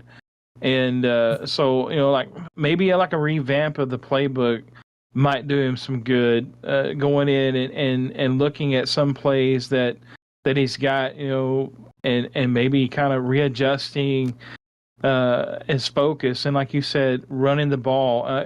He was the top rusher in our league all of last Madden. Like his running back was the top guy. Everybody was picking him for fantasy because he was going to get close to 2,000 yards and 20 touchdowns every season. And just not seeing that commitment from him. I don't know if he's really pushing to try to get I think Richardson or whatever his name is, to level up, as young receivers to level up. But sometimes, again, doing that and with, I think, even play calling can affect you and how things kind of flow through a season, through a game. I think it all comes back to like the flow and the feel that you have with your team and how you're able to make that happen on the field. And I think a playbook revamp might be a good thing for him. Dwayne, your question, what are your thoughts? Yeah, I was just glancing over some of his team and some of his statistics that he's got, and I do think I think a lot you said about Jonathan Taylor. I think Jonathan Taylor obviously in Madden took a step back. He's not that X factor, kind of MVP candidate he was his first couple of years, and I think it hurts to lose that dynamic. And he does have Anthony Richardson, who is like a kind of a Madden generated player. If you really look at him, he's big, he's fast, he can throw the ball down the field. And I think that kind of gets him in trouble because, like you said, I don't use the word gadgety or anything like that. I guess just my way to look at it, he's just complicated type plays. Like I like to tell myself all the time, just the kiss product, just keep it simple, stupid. Just don't overthink Madden. Don't, like, some of these plays they draw up, they look really great on the play call screen. They look really great in your practice when you're practicing offline. They just don't work. And you get some of these guys with elite pass rushers, you don't get these deep plays down the field. And then I look on here, and the Colts are last in the OMFL in first downs, which tells me that he's shooting for the big play. He, especially early in the game, if he gets frustrated, if stuff doesn't go his way, he almost decides just to kind of not throw it in, but just take these big shots and these big plays. And you'll see, I've watched quite a few Colts games, and you'll see if it doesn't go right to start the game, he will fall back into that fold of going 4 wide, 5 wide, and he wants to take the shots down the field. And I just don't think it's a great recipe for sustained success. I think you kind of have to find that grinded out, get in a groove, and take those shots when you can get them. And I think that's a lot of what his problem is. I think he just hasn't found his groove yet. He gets really frustrated in his games, and then it just snowball effects, and it gets worse and gets worse and gets worse. Yep. Mr. Nicehunger says, what team or teams that got off to a slow start do you think could still win their division? Mr. Maniac, what do you think? Buccaneers. I mean, they're only one game out of first place. They're on a 3-game losing streak, but we've seen him get hot. He could be one that could turn it around. From the AFC side, I think, looking at probably like from the East, the Jets. I don't think he's going to do it, but we know what Cincy's capable of, and if he gets things figured out, gets things rolling, he could, possibly sneak up into a playoff spot. So that would be kind of, I mean. Because, you look at a lot of the other teams right now, and I think those wild card spots are going to be wide open because there's a lot of 2 and 3 win teams in those second place spots right now. So there's still time for guys to get themselves in a position for playoff. D-Wayne, a lot of football left. Who do you think can turn things around even with a slow start?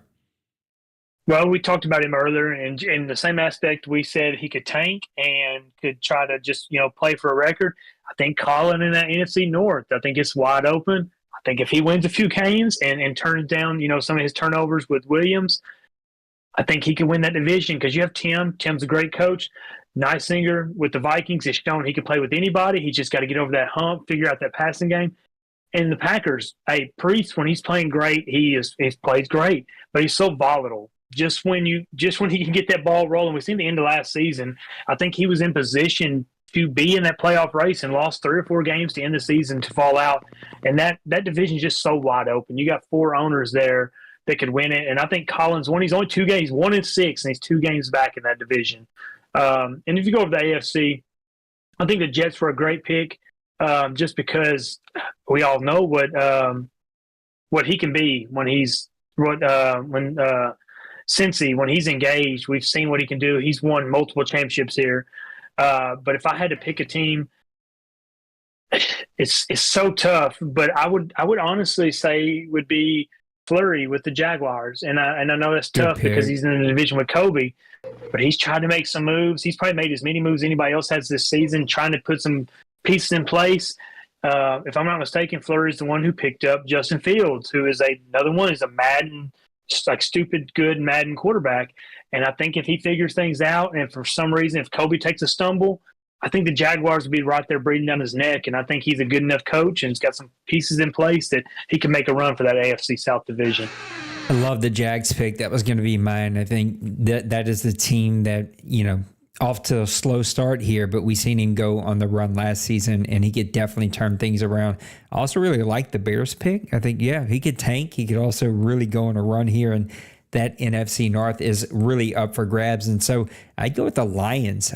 We've seen Tim also get on runs. I think he is currently on a 2-game losing streak. So he's going to be looking to turn things around here really soon after dropping a big game to Minnesota just last week. Look for Tim to try to make a run here and get things turned around and go win him the division. But also Vikings. He lost the first one to Tim, was able to win the second one against Tim. He's got a winning streak going here. He asked the question, Nicehunger, it would not surprise me if you turn things around as well, and went on a run there and won that division.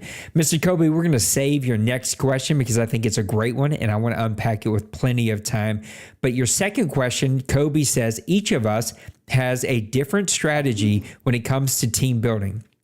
How often do you think a coach should reevaluate that strategy, cycle by cycle, season to season, or a combination? I think that's a really great question, Dwayne. I want to toss it to you. I would say, though, first, I think it is a combination. I think everyone who quickly adjusts cycle to cycle, first, I think there's a commonality. There's a common thread. Everybody's got to know, what do I do pretty well? Let me stick to that. Now, some of us try to grow ourselves, get out of our comfort zone, stretch ourselves just a little bit, and that's okay to a point, but you sort of need to know, what do I do really well? What do I do better than everybody else? Let me stick to that and then build around it. And I think it is the game changes cycle to cycle. And so you got to get on that wave of changes as quick as possible. Also, depending on your team, your team's going to change cycle to cycle depending on what the real NFL team that you're inheriting has done to their roster, has done to their salary cap. That all kind of goes into it. Both my kind of situation with the Saints and their salary cap hell, an older team, the Titans, that's another team, kind of lacked a lot of talent. So even if you know what you need to build, it may take you time to get there. And I think the tweaks happen season to season, and it may take some teams a little bit longer to build season by season because they can't make that giant leap, whether it be just no draft picks or a lack of or older aging talent and a lack of young talent or a salary cap issue or a combination of all three. Dwayne, for you, is it cycle to cycle, season to season, combination of the two? I do think it is a combination. I think a lot of what you said really hits the point on some teams are built different than others. Some guys come in with better situations than others. Somebody like me, I like to come in. Everybody knows I like to run the ball and play defense. And I think I try to branch off that as the cycle goes. And I think the way I start usually bodes well for how a cycle starts. Everybody's trying to figure it out. A lot of people have played offline for a month, and they kind of think that their offline franchise will translate to here, and they want to air it out. And so my type of play usually translates better early in the cycle than later compared to most people. But I do think most people have a type of play they like to lean back to, like to fall back on, and they like to branch it off from there. And then you think about some teams, think about Massimo. Massimo was one. If you think about Houday back in the day, they built on speed. If their team doesn't have speed to start with, it won't take them long. They're going to start gathering speed around. It might take them a season or two, but they have a genuine way they like to play the game, and they have to have the players to do it. And I think there are some players. I think D-Money's a good one. I know he's such an easy one to kind of push this off on. He really can take any situation he's had, and he kind of plays the same style. He plays really great defense. He wants to run the ball. He's had a few seasons where he will pick you apart, but his genuine play is I will make you mess up before I mess up, and most people do.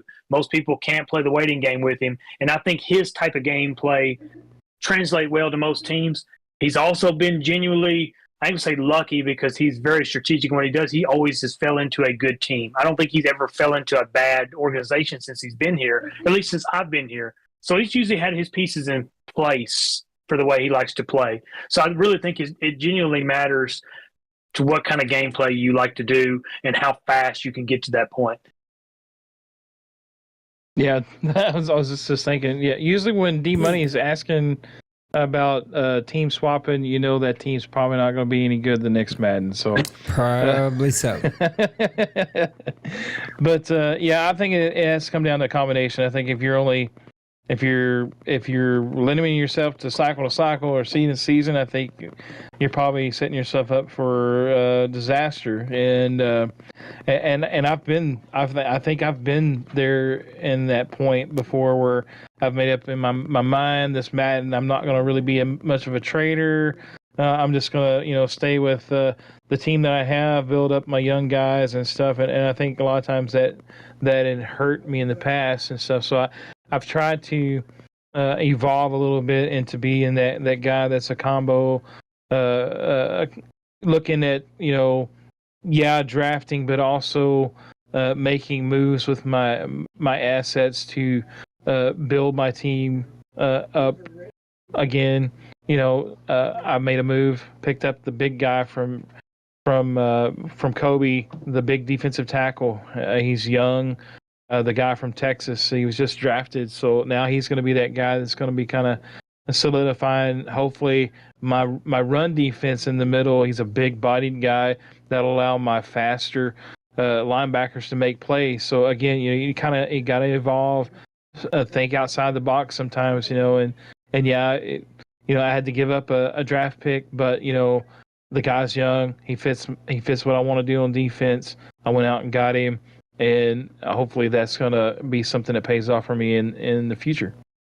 Maniac making moves with his assets. I like it. Denver says we typically don't see any big names hit free agency until late in the cycle. Do you have any ideas or thoughts on potential changes that would improve the free agent pool? I would say, Denver, I'm always wanting ideas. I'm always looking for things, and the board is really patient and kind and allowed me to run with some of my radical, crazy thoughts. And I think the problem is trying to balance sort of being tough on teams and enforcing tough decisions, and then also like we all inherit half of us inherit really great NFL situations and the other half inherit really crappy, OMFL situations, because in the NFL it's just built different and things happen differently and it's more restricted here. And so it's always a balance there to try to kind of massage that, move that, allow that, because I want to see a couple of big name free agents out there, and it's just been difficult, and I'm open to ideas. D. Wayne, you've been around and seen a ton of stuff. What do you think? It's such a fine line. I think you said that well. Obviously, this isn't the real NFL. These guys can't, I'll use your Saints example. The Saints could play with money and play with money and play with money and make it stretch out, and eventually it would hit. I think you said was a season or two ago, or maybe currently, like they were trying to get rid of some of that dead money. Well, you don't have that theoretically in this game. We don't allow people to have $60 million in dead money to shed bad contracts. We let guys shed a few contracts, and what you kind of run into is a few cycles ago, we wouldn't let nobody have more than like a 4-year contract. And it's just such a fine line on guys being able to keep key players in their teams, a fine line on, stretching contracts out where guys can afford to have good players, and then keeping it short enough to where, people, I guess, can afford to have good teams, because short contracts with big amounts of money have big cap hits. If it's over like 6 years, the first 2, 3, 4 years are reasonable, and then they get really expensive. You kind of see that with our quarterbacks now. A lot of players lean towards that young quarterback because they can't afford that $50 million hit. So the few times we've seen big name contracts or big name players in free agency, a lot of times they're quarterbacks. Yep. Guys do not want to pay that money for a quarterback. And I really don't think there's no like magic wand that Nate can just wave and fix this. I think it is something we're going to have to play with. I think there's just no fine line. I guess there is such a fine line that I think if you lean too far either way, either you have a bunch of people on cap issues, or I don't know. I really don't have a good improvement here. Mr. Maniac. Yeah, I'm sitting here thinking like, how could we improve it? And it's tough because like Dwayne pointed out and you've pointed out, guys, they don't want to pay quarterbacks, and I think we've seen maybe like a cultural change within the OMFL over the last couple of Maddens where guys are willing to let those quarterbacks go. They're not going to pay for them in free agency because, you know what, I'll wait until the off season, and if I need to pick one up, I can pick one up on a 1-year deal. I don't have to worry about having a penalty. And so guys have just been more smart with their money, and I think that in itself, has created a difference.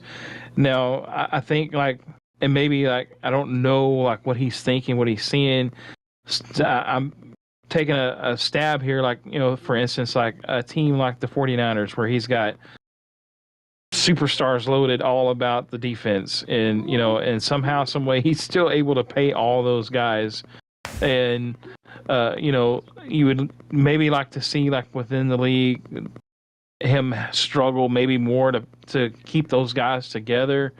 But again, how do you do that? And that's the big question. And I don't think any of us really have an answer, or at least a quick answer, because it's there's a lot goes into it. And I think we've and you and the board have done a lot of good things that have had good impacts on free agency as a whole and team building as a whole. So again, just with not making it keep getting longer than just start spurting out words here, but just it's one of those things. It's kind of a delicate thing. Okay, if you go too much one way, it could mess up a lot of things, a lot of teams, and it's definitely something to look into and try to think about. Maybe what can we do? It's complicated, and I could talk on this subject probably way longer than I should. So I'll touch on a couple of things. First, since he in the chat said this is my rule suggestion to try to help that one franchise tag per player. Since we see the reason, I think the counter argument was, I don't know that anybody's doing more than that. I don't think anybody is even really using the franchise tag that often, if at all. So we just didn't see it as a needed rule because it wasn't a thing we see people actually doing or not.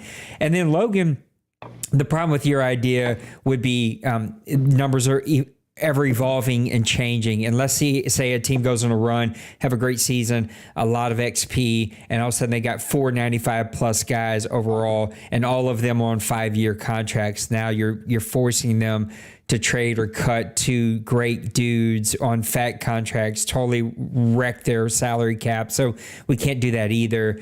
So that idea doesn't work. And the other one is the more rules we add become very difficult, A, to police, B, for people to remember. So you have more guys breaking rules. That was the whole reason we said you can only sign 4 in season. You can only use the in-game contract options, not custom. And then you get one shot at everybody at the end of the season. The hope was that we would see guys try to sign, not sign, go to free agency. We're not seeing that as much. But if we start adding layers of rules in there, and maybe we do, maybe we cut it back to 2 and you have to earn more than that in every season. Or maybe, I think that is actually what it is. You get 2 and you can earn 2 more or something. Whatever it is, every time we add in a layer, it gives guys more things they have to remember. And the honest truth is, as somebody who played in the deuce for the first time this year, I learned as an owner how overwhelming it is to see tons of new rules, tons of new things to follow, tons of new messages, tons of new tags, trying to keep up. It can be very, very overwhelming. And so going back to Dwayne, I try to keep it simple. I try to make it easy for people to remember and balance the fairness to the league. We clearly could do a little bit better, but that is the constant wrestle and struggle that the board has is, will this become a thing that we have to now police? And how does this set up owners for success and balancing, as we've already said 100 times, both player movement that we want to see in free agency, but also giving guys ability to get out of contracts, to take care of their team, to build their team, blah, blah, blah. What else we got here as we close it out? So, Nice Hunger, I'm going to hang on to your next question. Big Hurt, your first 2 questions don't count because we kind of already covered those. They were either asked or we covered them on the subject. Sorry, but we will cover your last one. Last one for the day. Then we're going to get on out of here. take away the main owners who have won OMFL Bowls in recent seasons. What team or owner could add their name to the banners of winning an OMFL Bowl this cycle? So a new winner. Who's a team that you think could add their name to the banner that either A, has not done it ever or has not done it in a very long time? Mr. Maniac, you're going first. I would throw my name in there along with Massimo. I think we would be a good pick to possibly get our first one. I would be overjoyed. Mr. Wayne. Yeah, I was going to pick Maniac too. He beat me to it. I'm just messing with you, Maniac. I would say Maniac has a good shot. He's already proven he can get there. If I had to choose one that just kind of off my thing, I had to say Meek. I still think Meek is just such a quiet one. I know he hadn't quite got over that playoff hump, but he shows he can play with anybody any day. I do think him losing Metcalf kind of sets his timeline back a little bit until he figured out what he's going to do. But I think I said this earlier. I think our OMFL in general is the most parity I've ever seen in amount of players that can win on any given day. I used to have games, not naming off owners, and some of them aren't here anymore. But you could look at your schedule and like, okay, well, I got that game. I know I should be able to win that game. I know I should be able to win that game. Oh, I got him coming up. I'll go ahead and write that one down as a win. And I think you have very few, if any, owners now that you can say that about. So I think there's a lot of people here in the right. Nate said it right earlier. You're talking about that one that you've obviously been a playoff contender season in and season out. That one year you beat, I can't remember who you beat in the first round, but you beat me. You beat the 49ers. And you put yourself in a position to win the OMFL Bowl that season. And I think there's a lot of players here that could make that same or a similar run with this group of owners we have now. But like I said, to circle all the way back around, I do think Meek is one that I would choose. I think he's a great competitor. He plays within himself. He doesn't get too riled up when he plays. And he's shown that he can beat, the D-Moneys of the world, the Kobe's of the world, the guys that – season in, season out have been in those championship games. It was a big hurt, then you, and then D-Money. An unbelievable run. I still don't know how I did it, but whatever. I'll take it. Everybody gets their one. I would say Logan with the Rams. I think he's clearly a powerhouse here. Logan, love you. Keeping an eye on that FPR. Just to make sure. No complaints. No one say anything, but I think the FPR can be tricky sometimes with you. But Logan clearly is a very good team builder, very good player, very good play caller, all that. So I could see the Rams going on a run, especially in those seasons where the 49ers kind of go on vacation and take the year off. If he catches both Cowboys and a 49ers sleeping, the Rams could go on a run like in the last season or two. Little Koch and the Bengals, he's been right there on the cusp. He's got the offense. Give him another season or so to build that defense. Little Koch could go on a run. And then I'm going with my guy Bird in the Panthers. We've seen him do it in the Deuce. He's building a team. He can be hot and cold. He's a little streaky. A lot of us in the South can be a little streaky, but I can see, Bird being another team that goes on a run. All right, guys, it has been God, we did another 2-hour show. Even this was with us talking about not going 2 hours. We still went 2 hours. Dwayne, put a bow on the show for me, and then Maniac, you go next, and then we're going to wrap it up with me. Yeah, it's been a fun 2 hours. Good thing I had a good couple shots of espresso for the show, so I'm still kicking. But it's been a great show, and I will say this so far this season it's been a great season, and I'm excited to see where we go from here. And I'm just excited. And I get to look forward to play Pepper this week. That's always an entertaining one. I'll put some extra pads in my kicker, and we'll see where we go from there. I love you, Pepper. I don't. I'm like Dwayne. I don't like to show my teeth in photos, but his wife and Maniac both have these pearly whites on here. That's so, Mr. Pearly White, go ahead and close us out. I was just going to tease Dwayne about, boy, you better make sure you put some points on the injury rating on that kicker this week.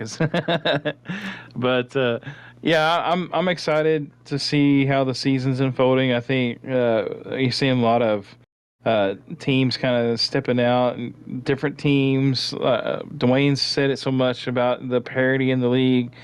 You can't just like he said, you can't just mark down a game like, oh, this guy's struggling.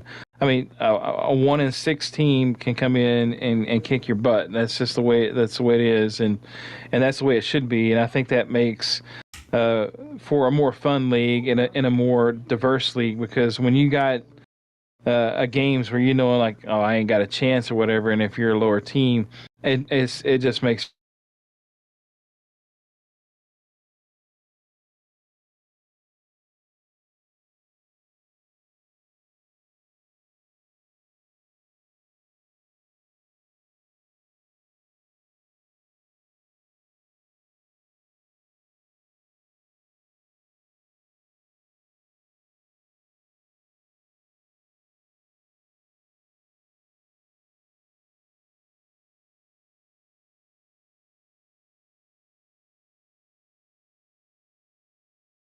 You there? I'm back now. I don't know what happened. I think the internet hicked up again. Everything got deathly quiet and in the middle of your speech. But I agree with you. I think there's a lot of good things going on, a lot of great games going on. This has been a lot of fun. There's been a lot of good conversations here, and I think that always helps us a ton. I'd say two things as I wrap it up. FPR is a little loosey-goosey, and I think we always struggle with this. Guys don't want to say anything because they just don't want the hassle. They don't want the stupid long conversations. They don't want the debates. They don't want the arguments. And so I think a lot of stuff kind of goes without being said. A couple of things. Number one, I got this wrong with Dwayne this week, and I was like, well, if I'm getting it wrong, maybe a lot of guys are getting it wrong. The catch rule. You need to go read up on the catch rule to make sure that you understand what the catch rule is. And it is that a tight end, a tight end, a fullback, a running back, I think that's it, right? Tight end, fullback, running back cannot individually have more than 50% of the total catches. And as a group, so the tight end group, the receiver or the running back group, the fullback group, or the combination cannot have more than 50%. So it's both. It doesn't mean a tight end can't lead the game in receptions. If he's got 8 catches, but there was 20 total completed passes, the tight end is still well within the rule. I got that wrong. I've been messing up, so maybe others are getting it wrong. The things I want to see cleaned up. Number one, audibles. Way too many audibles. This is why I hated giving back audibles, but I just felt like I needed to give it back. I heard the complaints.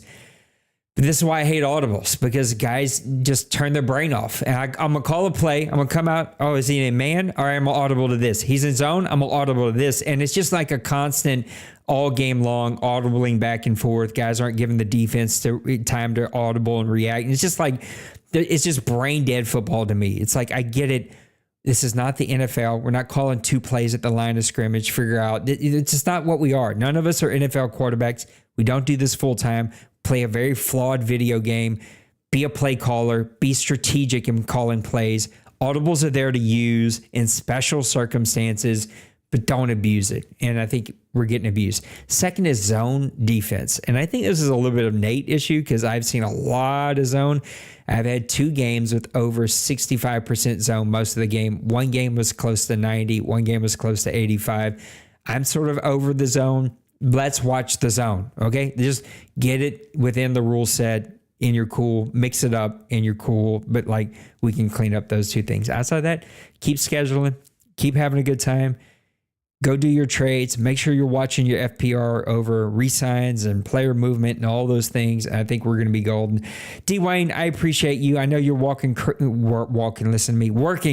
hours. Thank you for making time. Maniac, you always make time for us, even though you're running the deuce and playing in like 4 other different leagues. So I appreciate both of you for being here tonight. Guys, take care of yourselves this week. Reach down there, hit the like button. If you're not part of the Grown Folks community, make sure you subscribe. If you're an adult and you play video games, sports games, shooter games, whatever, if you play it, we got a group of adults that play it here. Come check us out. You're going to find a cool group of people. You're going to make some new friends and you're going to have a really good time.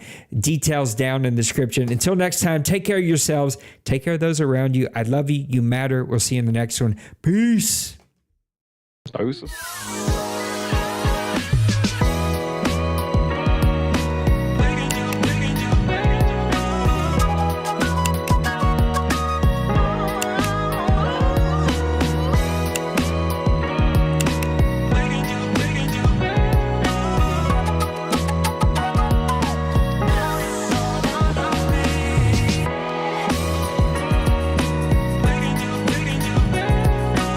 Smash that like and subscribe.